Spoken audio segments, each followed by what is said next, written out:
Hello student, good morning. Online class में आपका एक बार फिर से हार्दिक स्वागत है। तो अपन जो टॉपिक चल रहा था क्रिया का। क्रिया में अपन ने क्रिया की परिभाषा लिख ली थी और क्रिया के भेद भी लिख लिए थे। क्रिया की परिभाषा अपन ने लिख ली और क्रिया के भेद लिख लिए थे। क्रिया के दो प्रकार के भेद होते हैं, वो भी अपन ने लिख लिए थे। एक तो पहला था क्रम के आधार पर क्रिया के भेद और दूसरा प्रयोग एवं रचना के आधार पर क्रिया के भेद। अब अपन एक नंबर लगाकर लिखेंगे क्रम के आधार पर क्रिया के भेद। क्रम के आधार पर क्रिया के दो भेद होते हैं। कितने भेद होते हैं? दो भेद होते हैं, एक सकर्मक और दूसरा अकर्मक। याद रखना है कि क्रम के आधार पर क्रिया के कितने भेद होते हैं? दो भेद होते हैं, सकर्मक और अकर्मक। और याद रखना है कि क्रम के आधार पर ही क्रिया के भेद, इसके आधार पर ही क्वेश्चन पूछा जाता है। तो अब अपन देख लिए कि क्रम के आधार पर क्रिया के दो भेद होते हैं, एक तो सकर्मक और एक अकर्मक। अब अपन एक नंबर लगाकर लिखेंगे सकर्मक क्रिया। होती क्या है सकर्मक क्रिया, इसकी पहचान क्या है और इसके वाक्य किस प्रकार से बनते हैं। तो सकर्मक क्रिया की परिभाषा कि जिस क्रिया के साथ कर्म हो या होने की संभावना हो उसे सकर्मक क्रिया कहते हैं। सिंपल सी परिभाषा होगी कि जिस क्रिया के साथ जो काम हो रहा है उसके साथ में कर्म का होना जरूरी है या उस वाक्य में कर्म होने की संभावना लगनी चाहिए, तो उसको अपन सकर्मक क्रिया कहते हैं। वापस रिपीट कर देता हूं परिभाषा कि जिस क्रिया के साथ कर्म हो या होने की संभावना हो उसे सकर्मक क्रिया कहते हैं। और मैंने नीचे विशेष लगाकर लिखा है कि इस बात का खास ध्यान रखना है कि सकर्मक क्रिया क्या है, कि क्रिया का फल इस पर किस पर पड़ता है? कर्म पर पड़ता है। क्रिया का फल किस पर पड़ता है? कर्म पर पड़ता है और कर्म का होना जरूरी है। ऐसा वाक्य जिसमें कर्म नहीं होता है वह अकर्मक होती है और सकर्मक में कर्म होना जरूरी होता है। तो इस चीज को अपन को ध्यान रखना है। मैंने विशेष करके लिखा है और नीचे अंडरलाइन करके लिखा है कि क्रिया का फल कर्म पर पड़ता है तथा कर्म का होना जरूरी है। क्रिया के साथ में कर्म का होना भी जरूरी है। तो ये होती है सकर्मक क्रिया।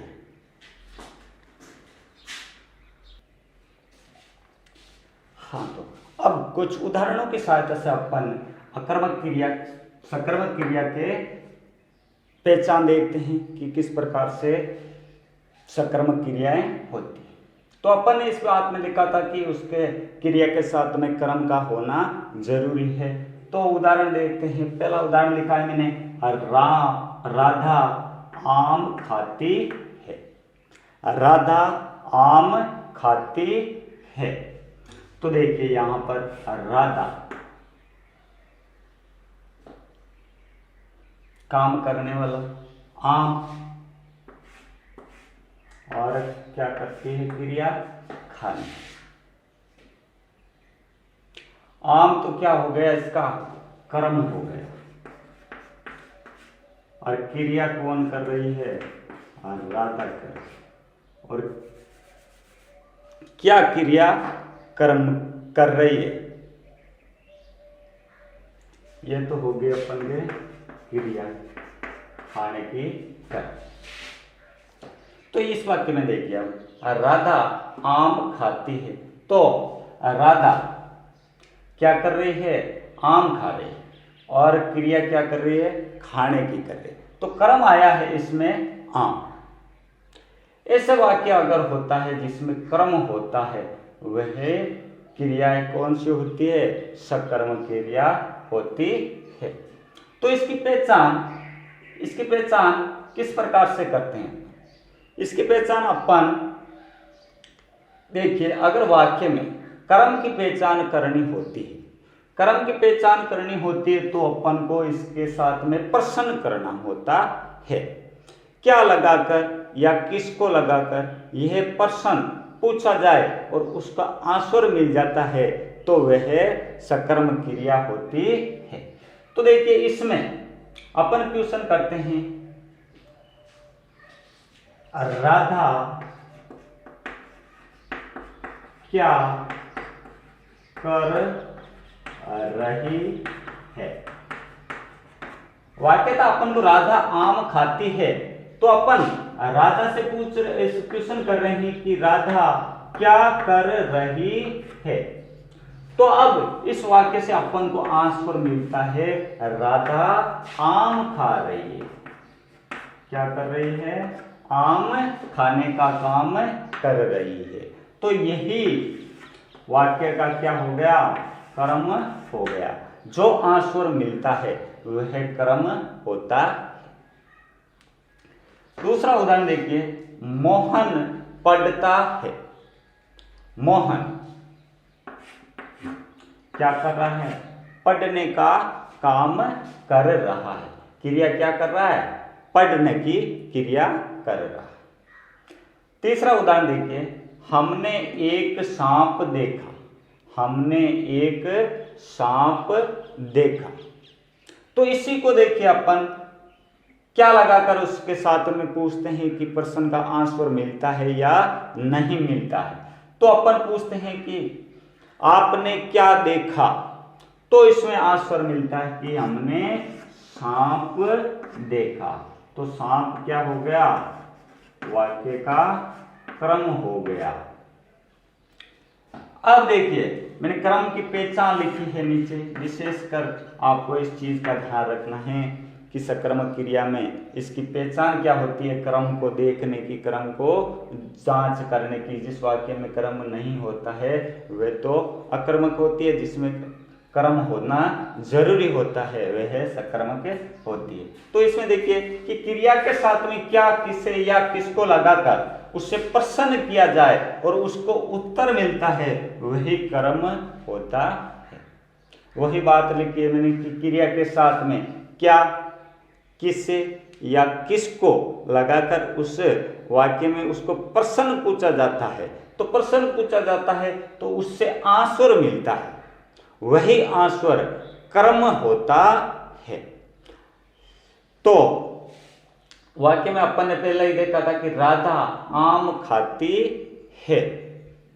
तो इसको अपन प्रश्न पूछते हैं कि राधा क्या खाती है, तो उत्तर आया आम खाती है। तो आम क्या हो गया? कर्म हो गया। इसी प्रकार से मोहन क्या करता है, तो मोहन क्या कर रहा है?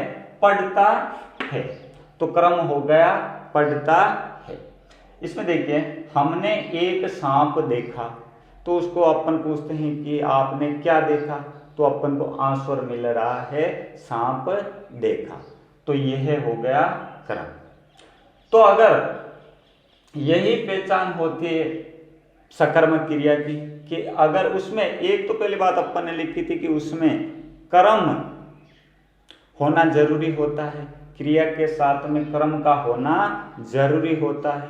दूसरा, इसमें पहचान होती है कि उससे क्या या किसको या किससे लगाकर उससे प्रश्न पूछा जाता है और उसका आंसर मिल जाता है, तो वह सकर्मक क्रिया होती है।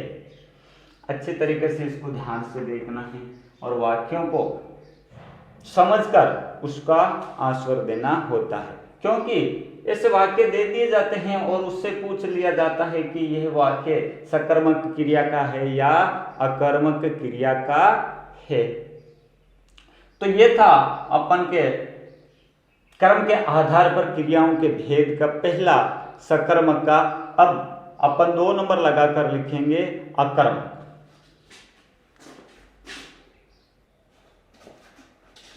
हाँ, अब अपन 2 नंबर लगाकर लिखते हैं अकर्मक क्रिया। अकर्मक क्रिया किससे कहते हैं? कि जिस क्रिया में जिस क्रिया में कोई क्रम नहीं होता है, कोई भी इसमें क्रम नहीं होता है, वाक्य में क्रिया के साथ में क्रम नहीं होता है तथा क्रिया का फल सीधा कर्ता पर पड़ता है। क्रिया का फल किस पर पड़ता है? कर्ता पर पड़ता है। उसमें तो अपन ने देखा था सकर्मक में क्रिया का फल किस पर पड़ रहा था? कर्म पर पड़ रहा था। क्योंकि अब सिद्ध देखने की बात है कि इसमें अपन ने पहले ही देख लिया कि कर्म होता नहीं है, तो क्रिया का फल किस पर पड़ेगा? काम करने वाले पर पड़ेगा, तो कर्ता पर इसका सीधा फल पड़ता है। उसे हम अकर्मक क्रिया कहते हैं। सिंपल सी परिभाषा हो गई कि जिस क्रिया में कोई कर्म नहीं होता है तथा क्रिया का फल कर्ता पर पड़ता है, उसे अकर्मक क्रिया कहते हैं। आगे बात समझ में। अब उसके बाद में उदाहरण से अपन देखते हैं। बालक रो रहा है। यहां पर बालक रो रहा, तो अपन ने सकर्मक में क्या लगाकर या किसे लगाकर या किसको लगाकर प्रश्न पूछा था, तो यहां पर अब इसमें अकर्मक में क्या लगाकर प्रश्न पूछते हैं तो उसका आंसर मिलता है तो सकर्मक होगी, और आंसर नहीं मिलता है तो अकर्मक होगी। तो इसमें अपन देखते हैं कि सकर्मक है या अकर्मक है। बालक यहां पर रो रहा है, तो क्या रो रहा है? यहां पर आ गए क्या रो रहा है। क्या रो रहा है? अब पता नहीं है क्या रो रहा है, कौन रो रहा है, तो ऐसे वाक्य आ जाते हैं, उसमें अकर्मक क्रियाएं होती है। दूसरा उदाहरण देखिए। पक्षी उड़ रहा है। पक्षी क्या कर रहा है? उड़ रहा है। तीसरा, शिवानी खेल रही है। शिवानी क्या कर रही है? खेल रही है। तो शिवानी यहां पर अपन क्या लगाकर प्रश्न पूछते हैं? शिवानी क्या खेल रही है? शिवानी क्या खेल रही है? तो उसका आंसर मिल ही नहीं रहा है, शिवानी क्या खेल रही है। तो ऐसे वाक्य जिसमें प्रश्न पूछने पर आंसर नहीं मिलता है, उत्तर नहीं मिलता है, वह अकर्मक क्रिया होती है। साधारण सी बात में अपन ने इसको समझा। तो अब इन दोनों के बारे में पढ़ लिया, सकर्मक किसे कहते हैं और अकर्मक किसे कहते हैं। दोनों की सरल तरीके से देख लिया कि पहचान किस तरीके से होती है, और इसकी परिभाषा अपन ने सिंपल तरीके से लिख ली किस प्रकार से होता है। अब अपन दोनों की पहचान, सकर्मक और अकर्मक पहचान तो अपन ने देख ही ली। एक तो अपन को परिभाषा के आधार पर उसकी पहचान बता सकते हैं कि यह तो सकर्मक होती है और यह अकर्मक होती है। दूसरा, उसको क्या लगाकर क्वेश्चन पूछा जाता है, क्या लगाकर क्वेश्चन पूछा जाता है, उसका आंसर मिलता है, वह तो सकर्मक होती है, और आंसर नहीं मिलता है, वह अकर्मक होती है। अब सकर्मक और अकर्मक दोनों प्रकार में किसी भी प्रकार की समस्या नहीं होनी चाहिए। इस क्रिया में सबसे महत्वपूर्ण पहला ही होता है कर्म के आधार पर क्रिया के भेद, और इसमें से दोनों भेद महत्वपूर्ण होते हैं, एक तो सकर्मक क्रिया और एक अकर्मक क्रिया। एक दो वाक्य दे दिया जाता है और वाक्य देने के बाद में उसमें पूछा जाता है कि इसमें कौन सी क्रिया है, सकर्मक है या अकर्मक है, या इसकी परिभाषा पूछ दी जाती है सकर्मक क्रिया किसे कहते हैं या अकर्मक क्रिया किसे कहते हैं, उदाहरण देकर समझिए। तो अपन ने सबसे पहले ही स्टार्ट में बताया था कि 2 नंबर का क्वेश्चन बनता है इसमें से। 2 नंबर का क्वेश्चन छोटा सा क्वेश्चन बनता है, तो 2 नंबर का क्वेश्चन में से 2 वाक्य दे दिए जाते हैं, तो उसमें पूछ लिया जाता है कि कौन सी क्रिया है, या उसको पूछ लिया जाता है इसकी परिभाषा, या दोनों में अंतर।